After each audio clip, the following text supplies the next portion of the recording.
Hello, everybody. Welcome, welcome. My name is Meredith Gershenson. I'm a research analyst here at workforce.com. And today, as the title suggests, we're going to be talking a little bit about how to create a strong culture for hourly workers. Today, I am joined by two very special guests and practically veterans here at workforce.com's webinars. I'm joined with Sheila, Farr, and Shara, Hutchinson. Thank you guys so much for coming back on. I so appreciate it. Yeah, thank you for having us. Yeah.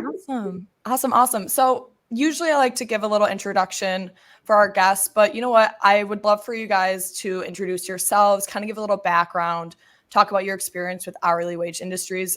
Sheila, why don't we start with you first? Sure. So, I was in the hourly wage industry, an hourly worker for a very long time. And then I transitioned into management and HR, where I found the love of my life in HR. And so since then, I've just been working with area businesses here on the Mississippi Gulf Coast. And shouldn't say thanks to COVID, but yeah, thanks to COVID, globally now to try and help build better workplaces and help people with their business strategies, their training programs to be sure that they're moving in the right direction and that they have a healthy workforce. Yeah, for sure. And we'll talk a little bit about how COVID has very much exacerbated certain aspects of our cultures that we do and don't like in some aspects. So we'll definitely go into that. Shara, I'd love to hear a little bit about what you do, your experience, and so forth. Yeah, so my name's Shara Hutchinson, the Chief Change Strategist and founder at Exposure. I like to say we make change stick beyond the boardroom. As it pertains to hourly workers, just like Sheila, I started many years ago as an hourly employee, worked my way up to management, leadership, and then I found my love for organizational change management. And if you've ever launched a new initiative at your organization, you recognize that sometimes 6 months later, no one's doing things the new way or following the process. And so I've come to find that I'm naturally good at helping organizations connect those changes and the new vision and the new processes to the employee so that they're carrying things out that new way.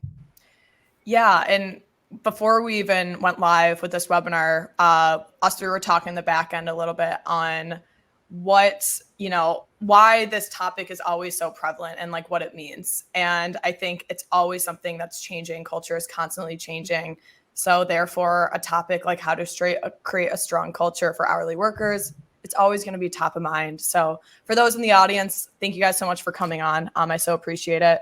First and foremost, I would love to give a quick walkthrough on our webinar platform here. I know it looks like a lot of bells and whistles. For those that are new, we have the chat box to the right. Usually I like to ask a question to get everyone acquainted. Usually I ask where everyone's dialing in from. Instead, I'm feeling in the fall mood lately. So I'd love to hear what your favorite fall activity is. Personally, I love just the weather. I am based in Chicago, so the weather is very much cooling down here. I kind of love it. For the first 2 weeks, it's very nice, and then it gets in the 40s.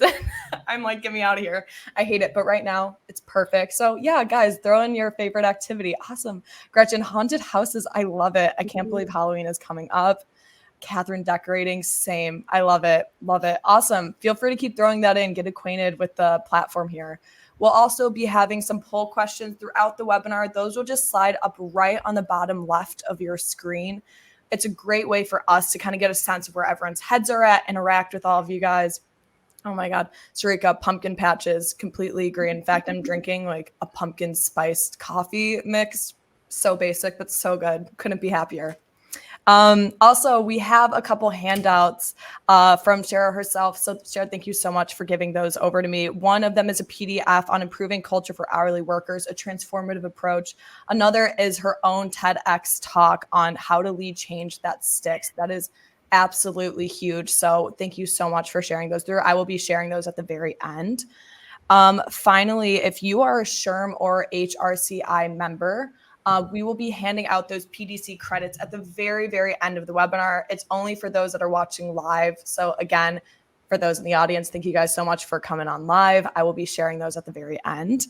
And finally, to give a little background on workforce.com, we are HCM software that specializes for businesses with hourly staff. And really, we run these webinars to give you guys insights on our own expertise, on other external experts in the business. So without further ado, let's get things kicked off.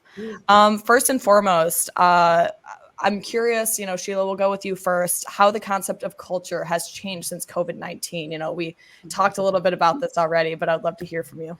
Look, that's like a 3-day webinar. It really is.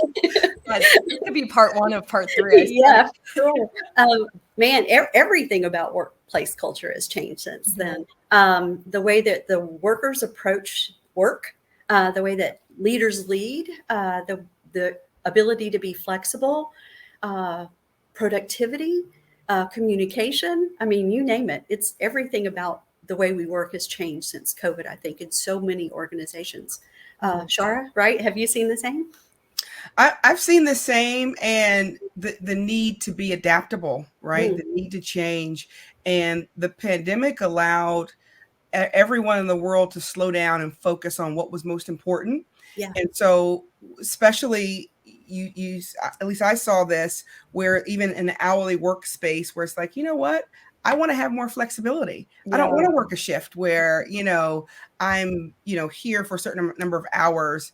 Childcare change, right? And a lot of hourly workers may have smaller children.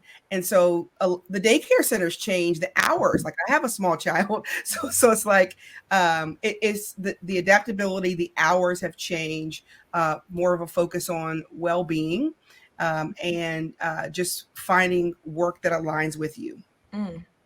I love that. And we'll definitely go into the aspect of flexibility and what that looks like. I think it almost feels like a buzzword these days because feels vague almost on what flexibility looks like from culture to culture, from workplace to workplace. So we'll definitely be going into that a little bit later. Sheila, what do you anticipate will be a future trend or an issue for HR when it comes to building a strong culture? And then Shara, we'll go over to you.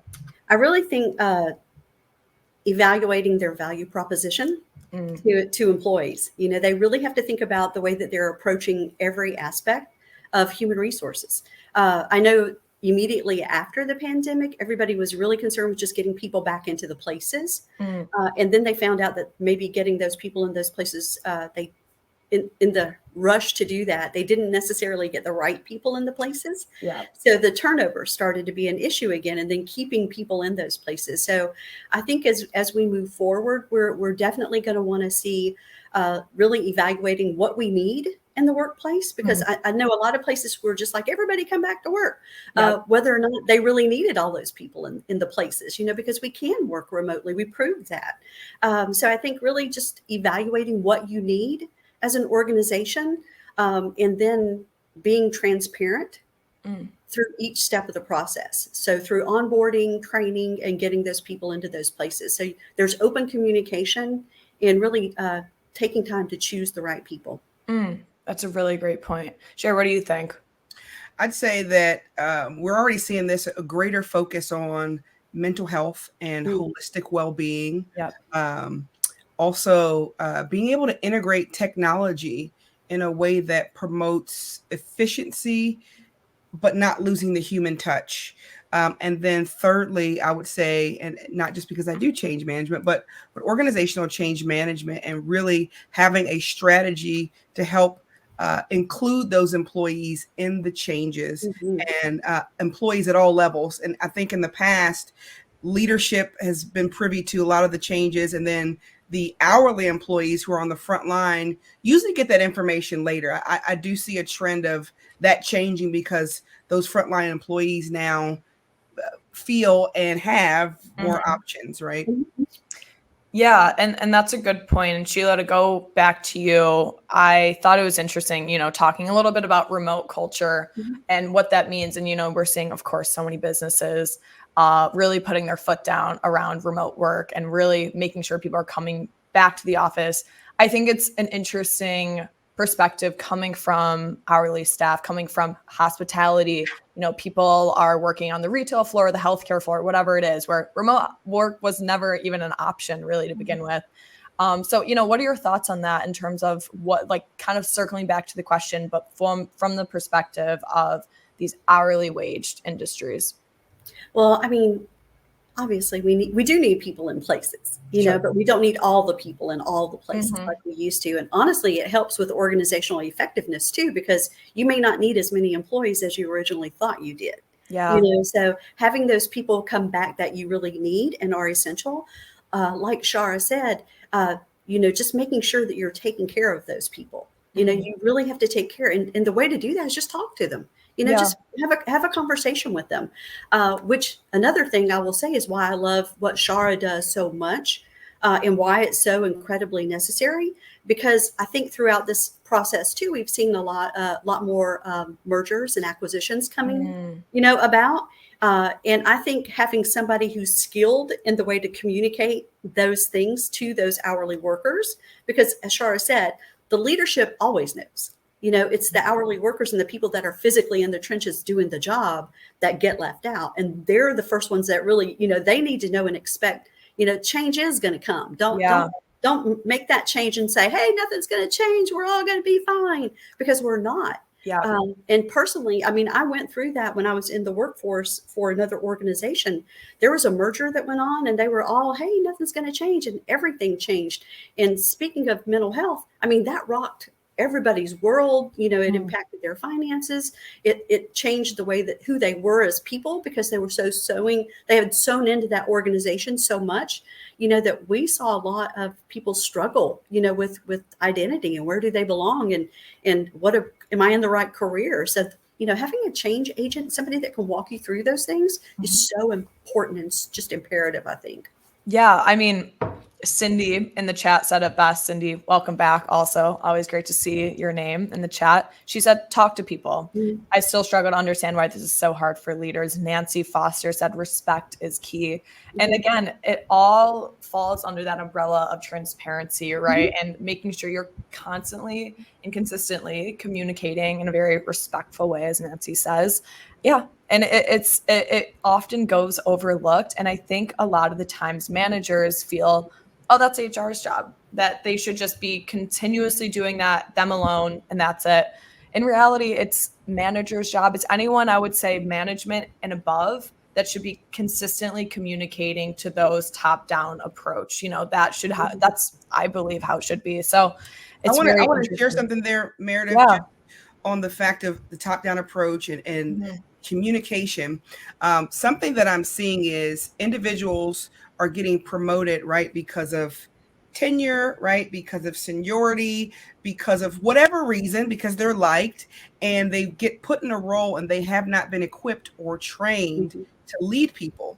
And so there are people in supervisory and managerial roles who don't have the tools, right? So to expect them to communicate, to expect them to develop their team, to expect them to follow through if they haven't been equipped is something that I think should be evaluated. And speaking of trends before, I think going forward, there's going to be a trend from more of the manager, like you do what I say, to like coaching. So the Yep. next generation, the generation before could take a little more orders. The generation now is like, no, you need to like walk alongside me, help me out. I want to feel like I care about what I'm doing. Mhm. And there needs to be a shift Mhm. in the way that we lead this current generation and prepare the leaders to do the things that we're asking them. I think it was Cindy who mentioned, talking about communication, but that's why it's hard. There's a lot of leaders in roles who have not been equipped. Mm.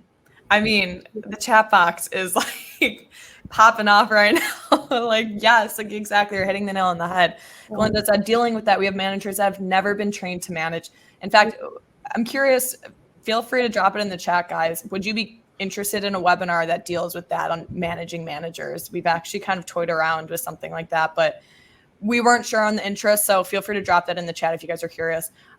Jennifer said employees generally don't complain for receiving too much communication. Communicate. Right. Oh my God, you guys. Okay, guys. Yes, like we will deliver this webinar. I promise. Awesome. And then just quickly shout out, Sarika, I see your question. Thank you so much for asking that. I'm going to tag that so it doesn't get lost in the chat box, and we will be sure to get around to it at the end, the last 10, 15 minutes or so for the Q&A section. Awesome. You guys are the best. Okay. Really quickly moving on. We got a lot to cover here. Providing flexibility. Shara, we kind of talked about this a little bit. Starting with you, what are some fundamentals managers should have in place to ensure staff are happy or comfortable in their environment? I would say going back to communicating with them, right? Communicating with them, recognizing them in a way that they like to be recognized. Everyone is different. And sometimes we try to put a blanket approach and say like, oh, well, you have flexibility because, I gave the same thing to everybody, and each person may need something different. So creating those consistent feedback loops to talk to them, and then understanding and accommodating some of their personal commitment sometimes can foster like goodwill, right? And I always believe that if you show someone you care, they'll give you what's called discretionary effort, and they'll do extra.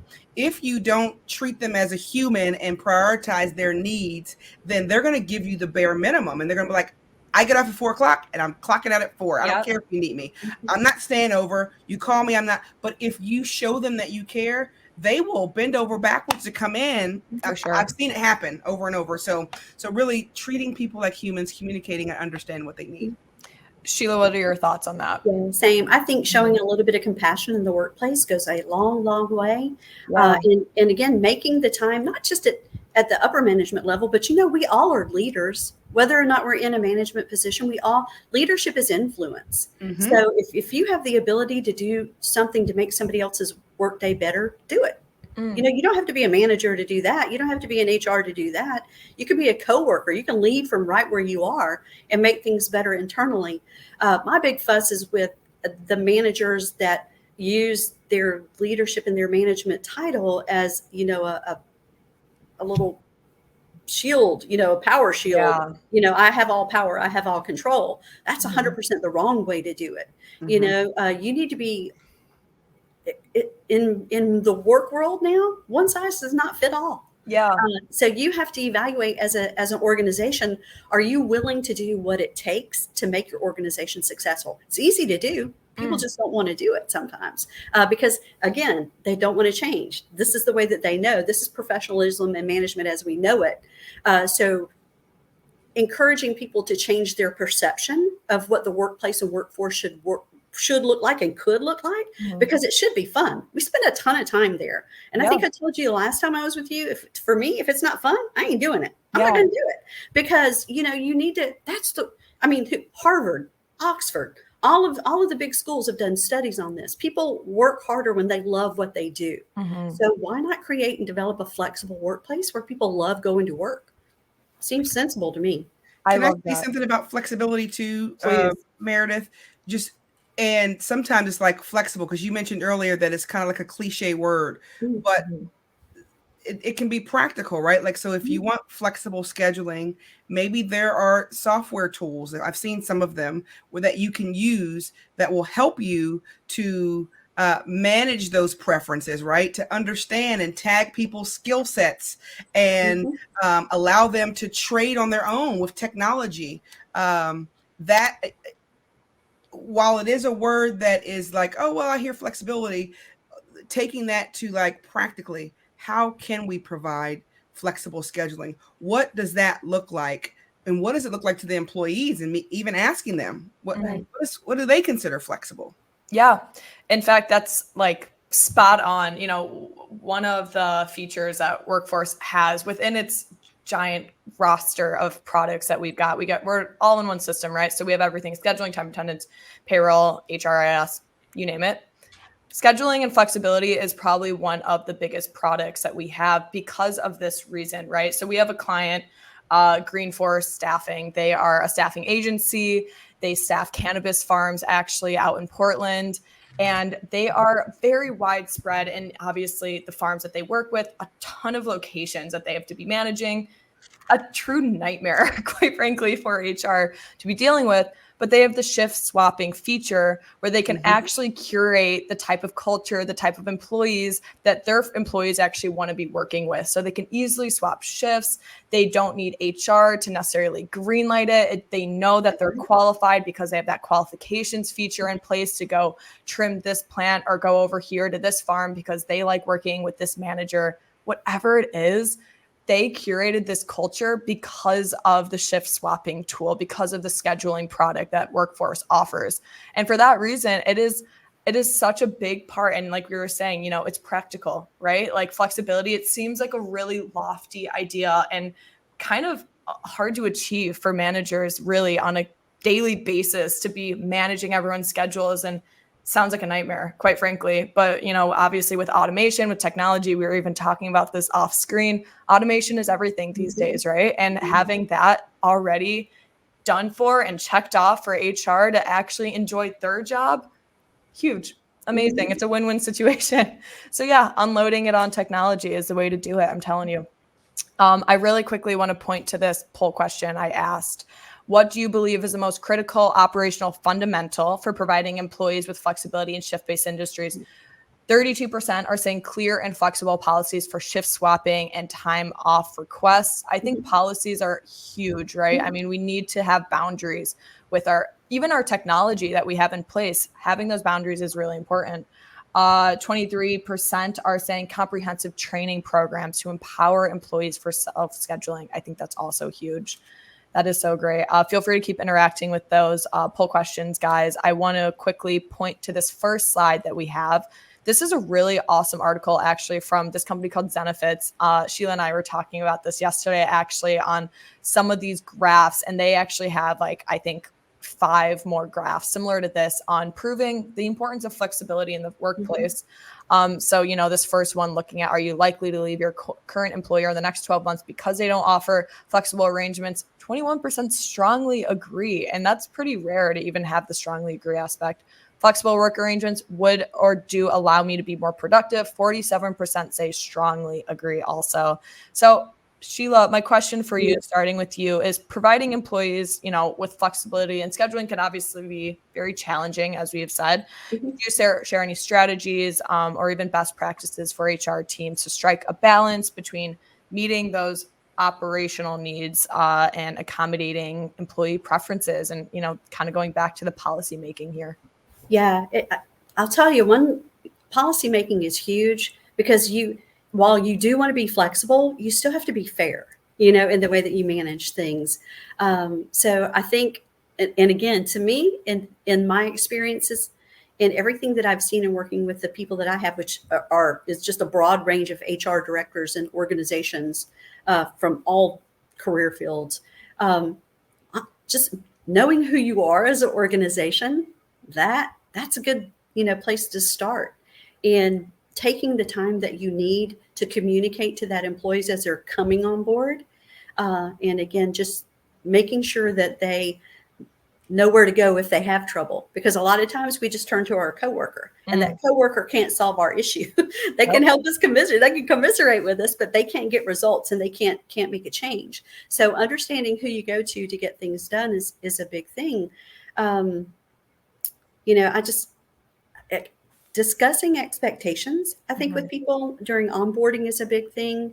But also when I think about this, my HR brain immediately goes to benefits packages and the things, you know, that people are offering when they're onboarding their employees. You know, so talking to people about what they need, in addition to just what flexibility they need at work, but what's going to help support your lifestyle. To me, those are big things to speak about as well. Yeah. Oh, that is such a great point. We actually have a webinar next week, if I'm not mistaken. I mean, guys, this month is flying by. Don't even get me started. But I think we have a webinar next week on best practices on onboarding hourly staff. Feel free to tune into that, register on the site. Shara, I'm curious what your thoughts are on that point on the slide. So how to ingrain flexible work arrangements, just making sure that and just kind of striking that balance between the operational needs of the company itself versus employee preference, right? And that's that's the big crux of the issue that I feel like a lot of HR are coming across. It is. So number one, the company has needs. And Mm, so for it sure. goes to something Sheila mentioned is being transparent up front and setting expectations, right? And maybe if there's employees that are new onboarding, talking to them about the expectations up front and making sure that they agree to those hours. If there's employees that are already there, sometimes if things have changed, explaining the rationale behind the scheduling, and then to help them still have that flexibility is to use like some of the tools that we talked about where people have the ability to swap. So if they understand the decision behind why the schedule is like, so for example, if a store opens up at 7 a.m. Mm, and closes at 9 p.m., you know that, hey, customers may be here at 7, so we need somebody there. And so while I understand you have some personal things going on, here's this tool to help you to swap with somebody. mhm. One example I'll give is it's also like giving them the ability to sign up. So I worked with a company that had union-based workers, and so every 4 months they had like it wasn't renegotiations, but they put up like a bid where people could choose, and so Mm, they had the shifts, right? The shifts that the organization needed to operate, and they allowed people to get first dibs on choosing which ones they wanted, and then they worked by seniority to fill in the rest of the gaps, and they still had the ability to swap. And so sometimes setting the expectations of why the schedule is the way it is, and then giving them the opportunity to work together to say, how can we do this, may Yep. work. That's so great. I love that. And also just shout out to Kayleen in the chat. She said that I do a Monday message inspiration. And I think that is so genius to do yeah. something. It's a small change, obviously, that makes such a big difference. And that's kind of what we're getting at here, right? And making sure that there's those small changes in place, there's those policies in place, there's the boundaries that HR is setting and making sure that they're communicating those boundaries to their managers. I think that's such a good point. Sheila, my question for you, how can HR leaders foster a positive work environment and keep employees actually motivated when implementing these flexible scheduling policies or arrangements? It's all in the planning, right? Yep. You got to talk to the people, find out what it is that they like. You know, Mm, what yeah, would motivate you? What do you need? What's fun for you? sure. People always laugh at me because I say what's fun, but truly that's what it's about. What's going Mhm. to engage you in your job and in this organization? What do you need to sew into our organization? And whatever that is, we're going to do that for you. Yeah. I have an organization that we're working with now. They just instituted Massage Wednesday. So we have a local massage therapy school, and they come in on Wednesdays and do chair massages. Oh my God. And you schedule your time and you do that, and that's every Wednesday. And I thought that's a big deal, but that's what people said. We want massages. Listen to people. And if you can't do it every week, well, maybe once a quarter. Find those little things, those baby steps that you can take toward making the workplace more engaging. Mm, And I think, we for so long, the workplace has been, the bosses are one level, the workers are another level, and, everything has to be, we're all regulations and compliance and everything has to be done. But, mm, there has to be a humanistic approach to it as well. And again, I go back to compassion in the workplace. You have to realize that we're at work, but we still have all this baggage and things and hurts and happinesses and joys and celebrations from our outside life. And we're bringing that to work with us. So really, that's why it's so important to communicate with people. And it's so important to have programs available to help people kind of meet their needs in their mm. lifestyle. So yeah, that's what I would say. God, Massage Wednesday. I mean, are they Right? hiring? Like, that sounds great. I know exactly what I'm going to be putting in the suggestion box later today. That's for sure. Right. That sounds awesome. Shara, what are your thoughts on that? Just So talking about, yeah, continuing. so creating and fostering a positive environment. I Yeah. have one answer, and that is finding a way to connect the employees to the vision. Mm, A lot of times what I find with hourly employees, they kind of feel like everything is dumped on them. They mhm, kind of feel as if nobody cares, as if their job is not as significant or as important as Mm, some of the higher level roles. And so if they feel like they're not connected to the vision and that what they do doesn't matter, it's easier to take off work, right? It's easier to call off. It's easier to kind of give less of an effort. So one of the clients that I was working with previously was a call center, right? And so the call center had a third party. They were working with utility companies, and they had a turnover issue where number one, people were just showing up late to work. They weren't showing up at all, like no call, no showing, or they were calling off. And so I came in, did like an assessment of just surveying the employees to find out what the problem was because they couldn't figure it out. Well, come to find out, the employees felt as if they didn't matter, right? They felt like they didn't have a voice. They felt as if, well, I'm just answering the phone. I'm answering 50, 60 calls an hour, and it's too much. And so because they work with utilities, we were able to find a way to attach what the company was doing to the vision to the employees to say, like, wait a minute, you're taking calls, right, for these utilities to help people get their utilities cut back on. Maybe they have a baby at home. Maybe they have an oxygen tank. So when you answer the phone, you're actually helping to connect someone to get their oxygen tank hooked up, right? To help. And so helping to make them feel as if what they were doing was important and just as significant as an executive or a leader or manager. They saw a increase in the number of people who were showing up to work on time, less call offs. And I've seen that in several different instances, just finding out how do you connect those employees to the vision of what is being done and make them feel as if their contribution truly matters. I love that. And again, it's kind of overcoming that hurdle, right? And making sure that, I think I always mess with this idea of with hourly staff, it's really hard to make them feel like you guys are part of this mission, and whatever it is service wise, and helping this client find a gift for their niece, and it's at this clothing store, whatever it is. And sometimes it feels like a really lofty idea to be like, here's our mission statement and here's what we're going to do and this is why, and we're all going to be really motivated. And they're like this 16-year-old sophomore in high school being like, I'm just trying to get my paycheck, like I don't care that much. In reality, it's about connecting them in a small way to the day-to-day, right? And connecting them to the culture, their coworkers. And honestly, guys, that is what builds loyalty, especially with these younger employees that we're talking here. And we actually have a whole webinar on demand on our site that talks about dealing with younger employees and how we can actually get through to them, right? And that's what's really hard. And we, for a healthcare industry, it might be different, where it's a lot easier to connect those really big picture ideas of, hey, we're out here saving lives, literally saving lives. That is a lot easier to go to work feeling really motivated, having that strong sense of culture, whereas maybe a fast food chain might not feel, a frontline worker at a fast food chain might not feel that way as much. But it's about connecting them in those small ways, and those small changes make such a big impact.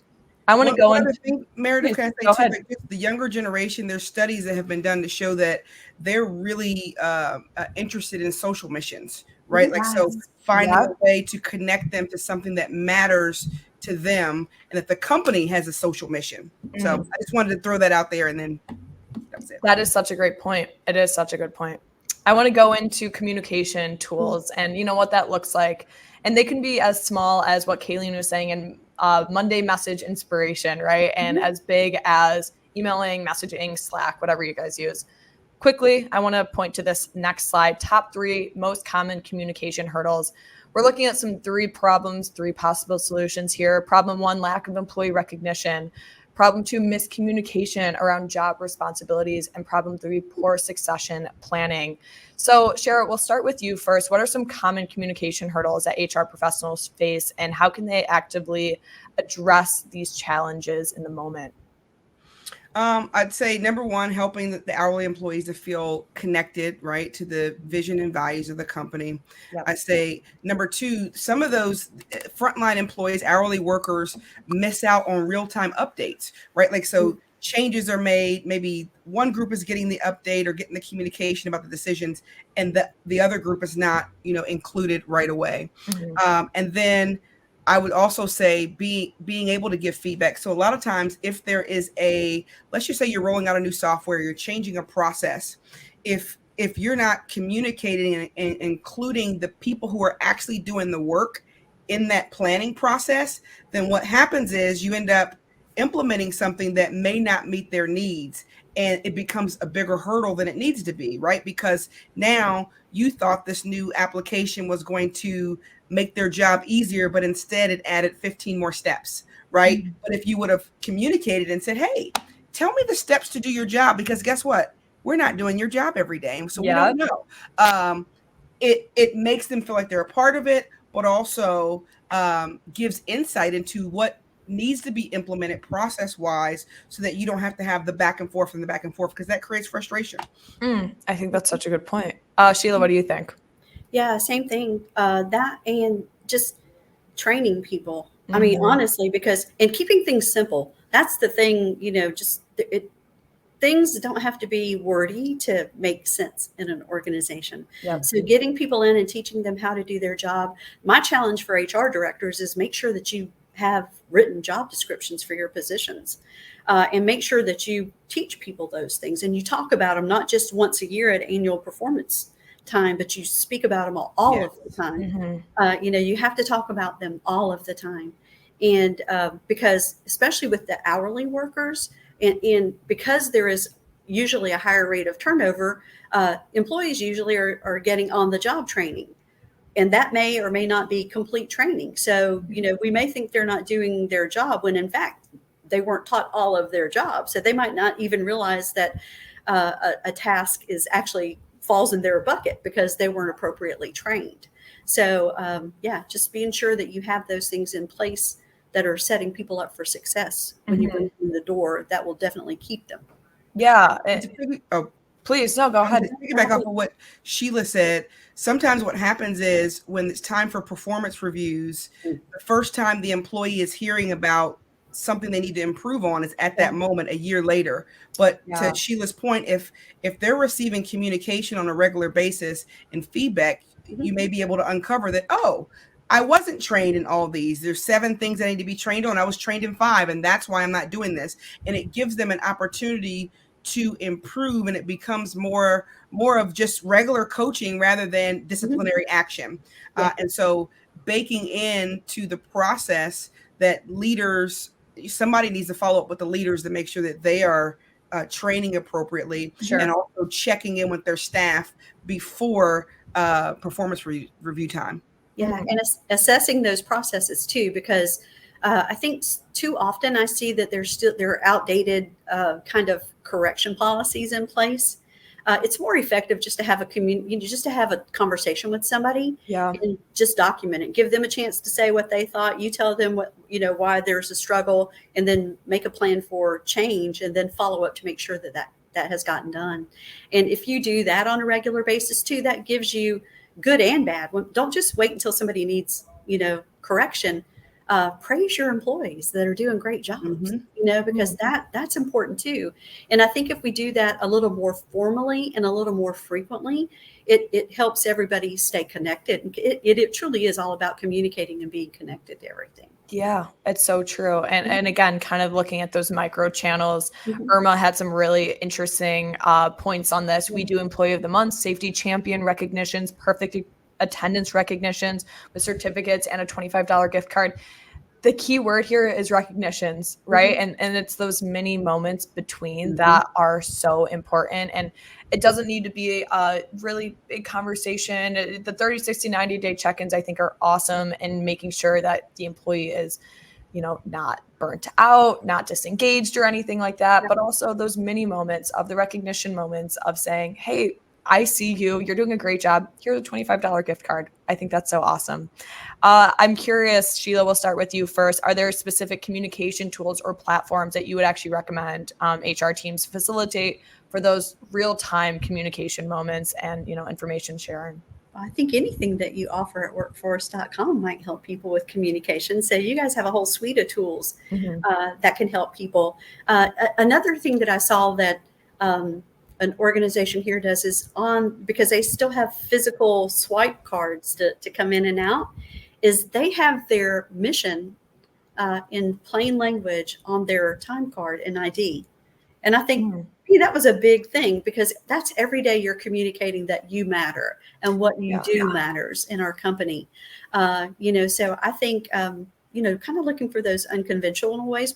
We hear communication, we all immediately think of emails, letters, systems, but there are other things that you can do in your organization that communicates to your employees as well. And I think taking advantage of some of those things like that time card, like what you have, just the decor around your workspaces says a lot too. So yeah.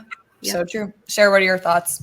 Yeah, I think it depends on the type of work they're doing, right? Like, so if it's fast food, right, they may not be on their computer all the time to use a tool like Slack or Trello or workforce.com or what have you, and tools like that. If they are on their computer, then it's easier to do institute some of those tools. But there's also tools similar to those that have a mobile component that would allow them to utilize their phone. And so, like, for some of the hourly workers who maybe they don't need a Slack channel, right? Maybe you have your company's social media page, right? Engage them, that because everybody's on their phones all of the time, right? And so how about somehow integrating that into the culture of work, right? Like, so if you have a social media page, maybe people get to post funny memes, or I saw something that went viral. A police station like posted some funny picture, and everybody was like, we need more police firms to have more like community relations. But like, so stuff like that matters. And so finding a way to incorporate that technology and maybe unconventional ways that they use their phone to reach them on the devices to communicate, sending notifications, having your own app.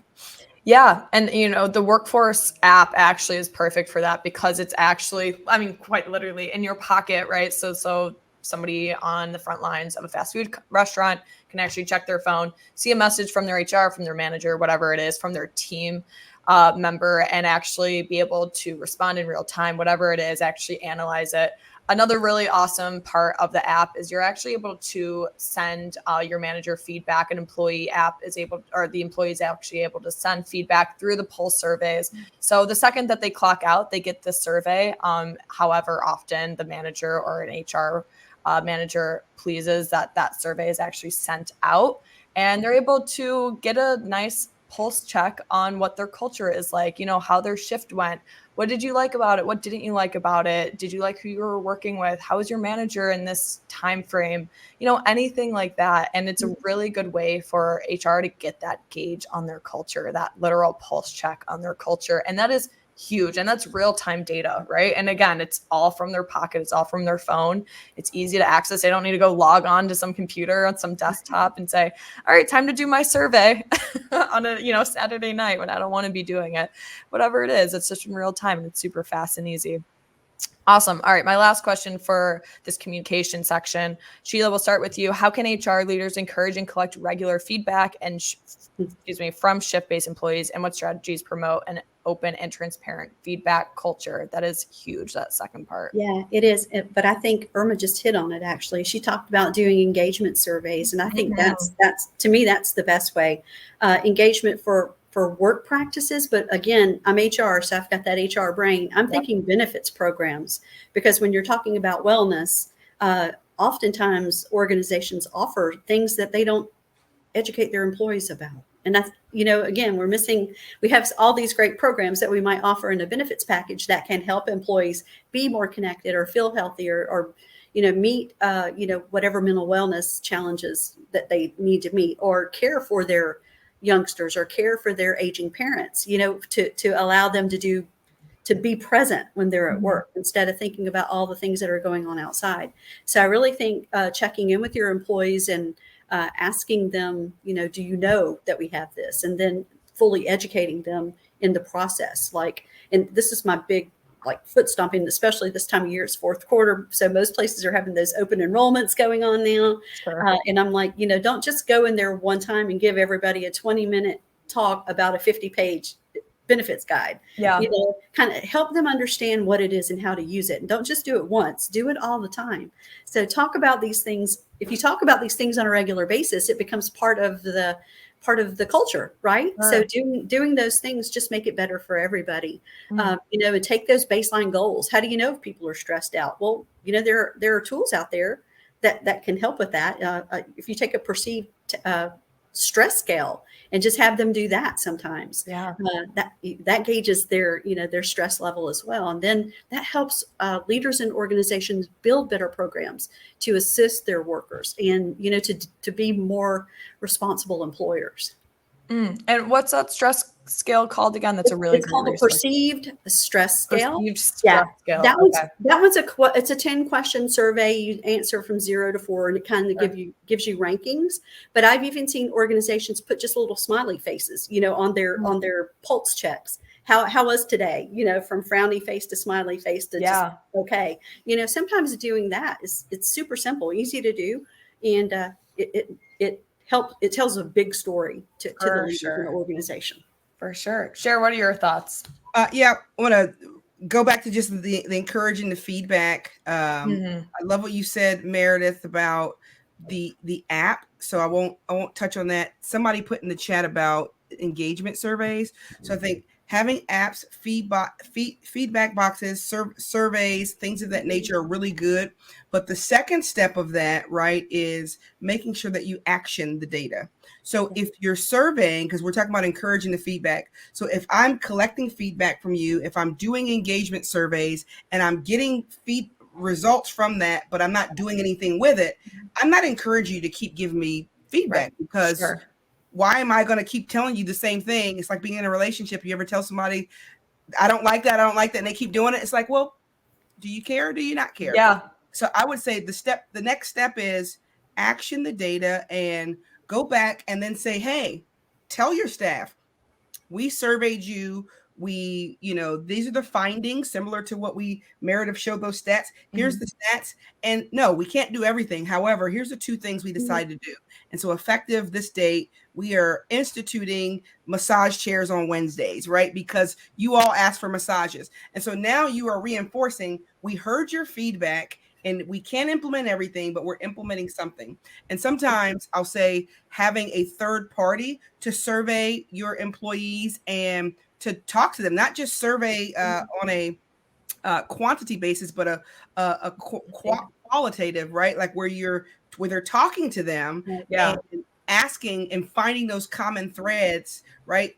The employees are more likely sometimes to talk to someone they don't know rather than internally because they feel like, is my job going to be secure if I share that? So actioning the feedback, and then if necessary, having a third party to assess. I think that's such a good point. And talking a little bit about having that HR data and analytics, I am so of the mindset of putting the numbers behind HR, making it more of a quantitative effort than it is qualitative. And a lot of HR work is qualitative, right? It's communication focused, it's person centric. Love it. It's amazing. But it's really hard to actually get the numbers on it and actually to speak that up into upper management. Again, going back to the workforce platform, it is so perfect in actually compiling all that data. But unless you're going to act on it, then there's no reason to have it, right? Like you were saying, Shara, that is so important to actually make sure, all right, you got all this data, like Irma said, follow up is essential, right? I think that's so important. And if you have all this awesome data in the workforce platform, whatever platform you're using, and it's all compiled there for you, you got to act on it though. You got to make sure that, hey, we're actually following suit. Or if it all looks really perfect and nothing's there to change, then perfect. You're doing everything exactly how it should be. Kudos to you. But yet there's always still something to work on. There's something too that I see, Meredith, with HR doesn't always have the budgets that they need, right? Exactly. And HR is not always prioritized. And the way that I've seen HR be able to kind of connect it to leadership so they can get budget to implement some of those things is to connect the data to the bottom line, right? Like, so if you get that data and you see that, okay, maybe whatever feedback you're getting is impacting the retention rates, and then the retention rate is impacting a dollar amount and you're spending X amount of dollars to rehire, and leadership is likely to say, maybe we do need to do something. So it's also being able to be crafty to tell the story of, hey, here's where we are, here's the data, here's what we suggest, and this is how it impacts us. And if we don't change this, this is what's likely to happen, and we're going to lose X amount of dollars.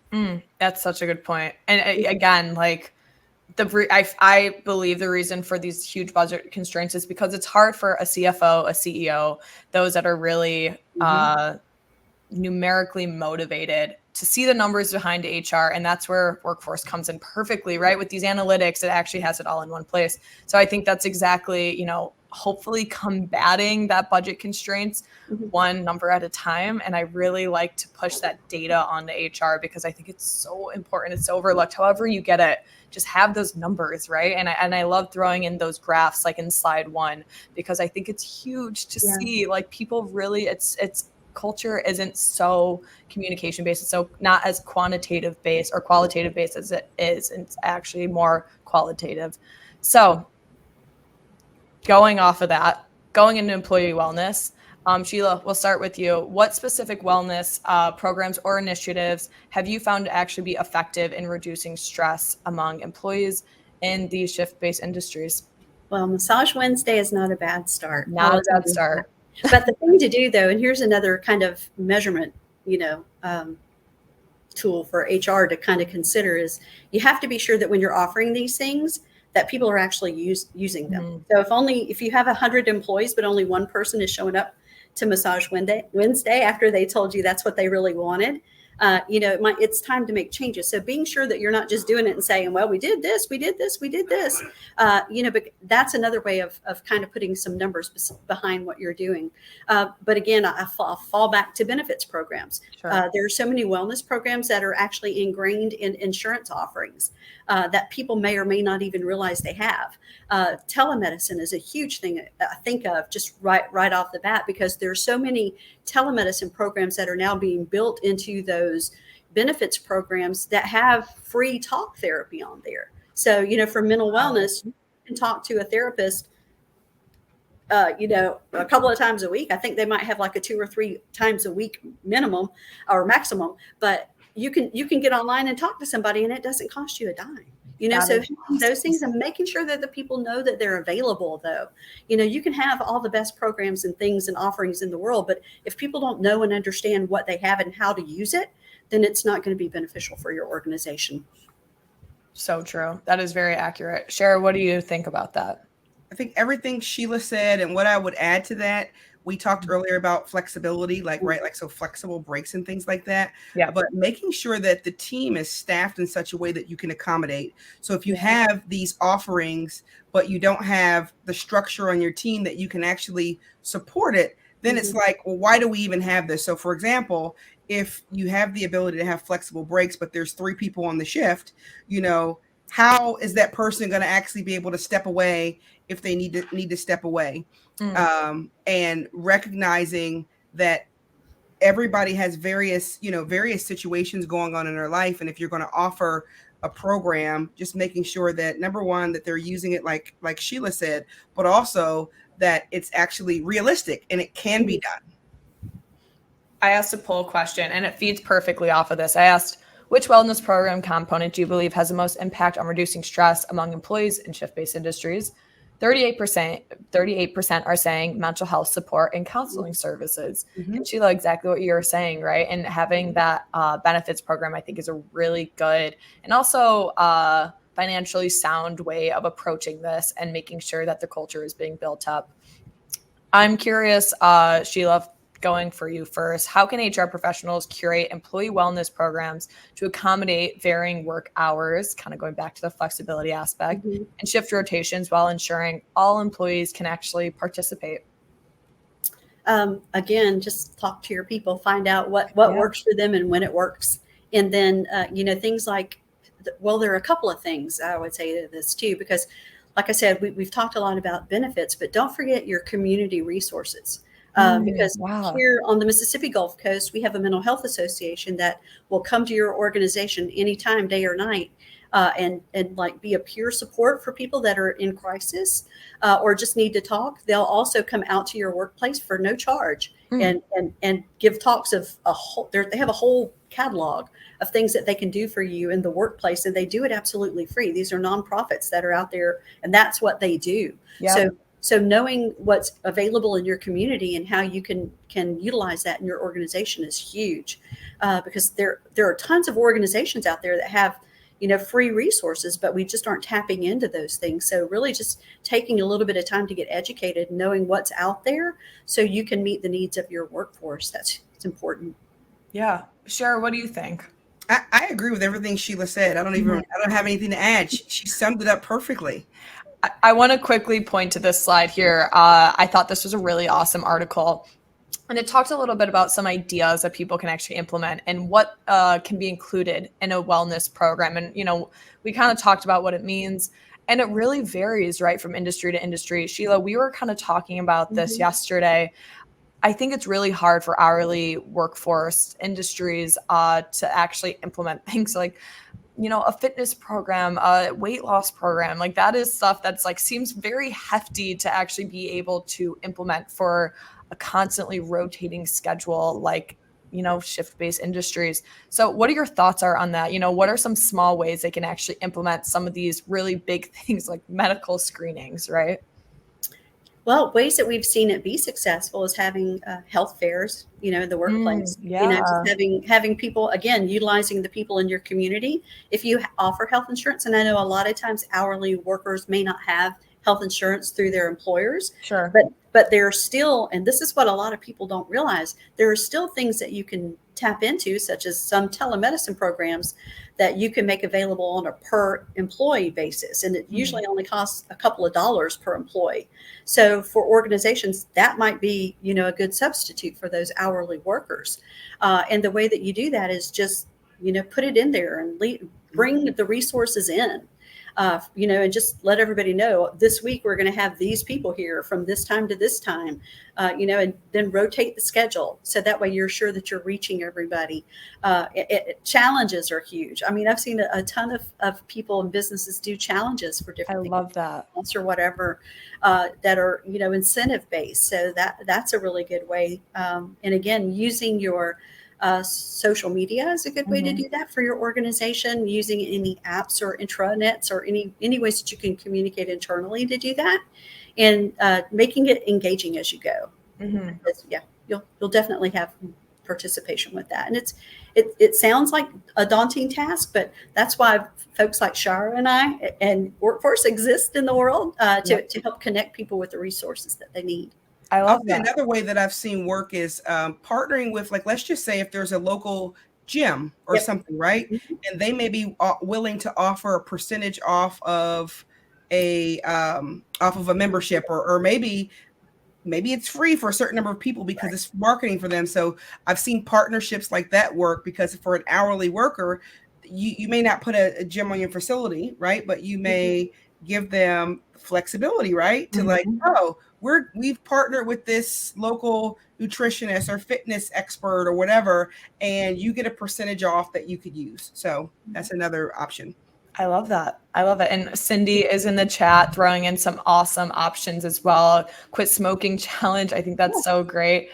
Reading about fertility and menopause benefits. I think that's awesome. That is so, I mean, it's you can get really creative with it. And I think it depends on obviously what the budget looks like. I think that's huge. Sheila mentioned how you can even do a game event. I think that's amazing in terms of just having something where it's just a 1 day long, gamified program, something like that, something really fun and engaging. Again, little instances, big impact.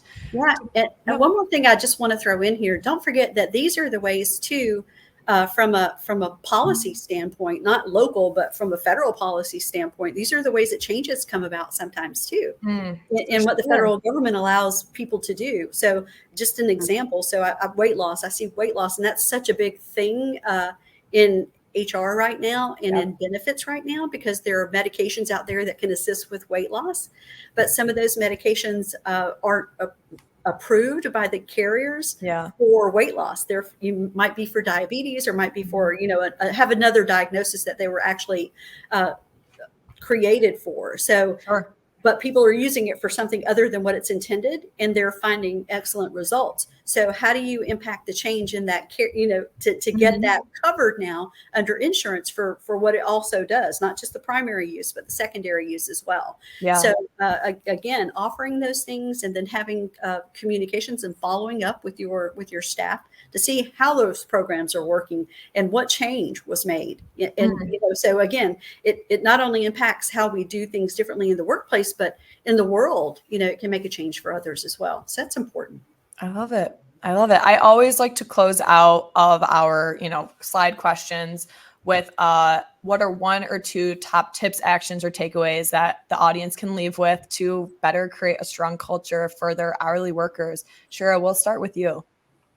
I would say involve employees in the changes, right? So get their input and insight before just implementing something. It really shows you care. When you get their insight, actually action some of it so that they can see that, wow, you care. And then tell them that you actioned it so they know that you're being accountable to what you said. And then using the feedback you get to improve the culture for the employees, because every organization is different. And when you talk to your group, right, you'll find out what they need and you'll deliver what they need. And the culture, I believe, will improve. I love it. Sheila, what are your thoughts? I would say influence right where you are. Don't wait, don't wait for somebody else to do something for you. Like I said, you might not be the leader in the organization, but when leaders see you making things better and doing positive things and making positive impacts, they're going to take note of that and they're going to want to get on your bandwagon. So, so lead right where you are. And the second thing I would say is, don't be afraid to be innovative. And that goes to leaders, to workers.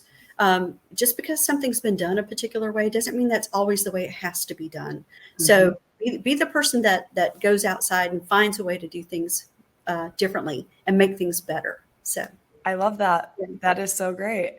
We're going to go into the Q&A section now. I know that we are at that hour mark. For those who are still sticking around, thank you guys so much. If you have to leave, feel free to email me. I'm happy to send over any PDC credits, anything like that, if you did obviously watch live. So feel free to just email me if you have to run. Until then, I'm going to start with very patient Kurika. Her question was, my organization is struggling in the current hourly market and being competitive and retention. We're a fully remote company and seemingly pays in the 40th percentile based on company size and revenue. What would be some recommendations to assist us in strengthening our culture? Sheila, we'll start with you. So the thing that I'm learning is it's not always about the bottom line. It's not always about the money. What makes you different from everybody else that's trying to fill that position? Capitalize on that. Advertise with that, because that's what's going to catch people that are looking to do something different. And usually the high producing people, they're looking for something different. They're looking for an opportunity to make an impact. So give them that opportunity. I love that. Share, what are your thoughts? I agree. There's been some studies done that show that money is not always the number one motivator for people. Yeah. And so if you can connect them to the why, what makes your organization different, and maybe benefits, right? Like, so maybe you don't have the salary that is higher than the others, but maybe there's other benefits that stand out, as well as other missions and things that your company stands for that the employees could connect with. That's a great point. We have a question from a guest asking, will you be sharing a recording of this webinar? Happy to answer that one really quickly. Yes, I will. I'll be sending an email with everything from the handouts that I'll be handing out in just a minute here, the recording, all that good stuff. So feel free to keep an eye out on those inboxes, and I'll be sending that out later today. Amanda asked, and this will be our last question as we are coming up on those last 5 minutes. Amanda asked, how can you increase response rates for all of these surveys that we sent out? Sheila, we'll start with you. I would just say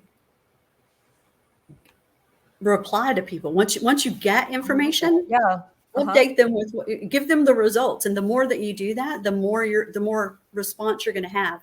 A lot of, and every time you're going to have people that are, not another one of these things, but let them know why it's important and show them how you use it. Don't just tell them, but show them also. That's great. Share, what do you think? Yeah. And in addition to that, cast vision first. Here's why we're doing the survey. Here's what we're going to do with the survey. We want to change. We want to get better. We want your voices. Make it inspirational, right? Yeah. And then collect the information and do something with it.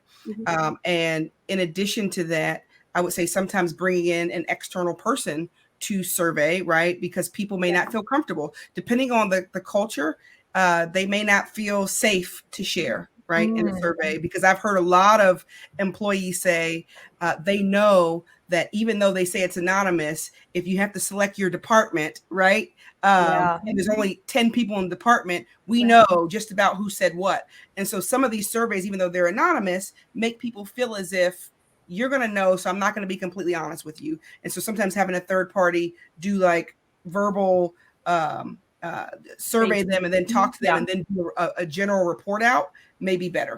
I love that. And Sheila, I loved what you said, replying to people. That is such a good point. And it's really, I mean, I think maybe each individual employee might be a lot, and depending on how often you're doing these surveys, that could be a lot of work on your end. Just making a really simple response, even a thank you so much, like, for submitting this. I really appreciate it. Copy and pasting that maybe, and having to, going over it, and depending on what the response is, addressing those that obviously need to be addressed, right? I think that's huge.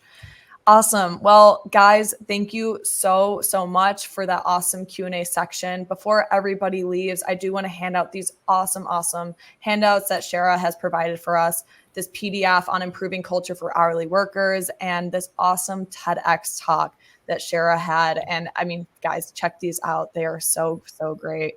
Thank you guys so much for coming on. I'm going to stop the recording for those that aren't live to share those PDC